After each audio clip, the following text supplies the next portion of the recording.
So guys, practice ulit tayo. Bale, itong pa-practicein naman natin is forward reverse siya.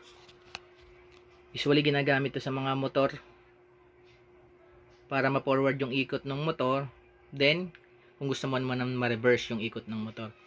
So, bali ito yung circuit diagram natin. Screenshot nyo lang kung gusto nyo tutunan. Then, ito naman yung pinag-practice natin. Medyo magulo, syempre kasi practice lang naman siya. So, yun, bali nga naka-on na siya. Then, ito yung start ng forward natin. Then, ito naman yung light indicator niya. Then, ito naman yung start ng reverse natin. Then, yun naman yung light indicator ng reverse niya. So, first natin is yung forward. Yan. Press ng forward, ilaw ang light indicator ng forward contactor. Then, kung gusto mo naman nating stop, pindot natin yung red or yung stop button natin.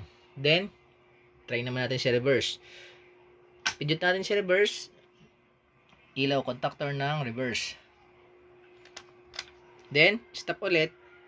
Bali nga pala no, hindi mo siya mapipindot ng forward reverse lang. Stop na muna natin para safety rin yung operation. Then, pwede ka na ulit mag forward. Then, stop ulit.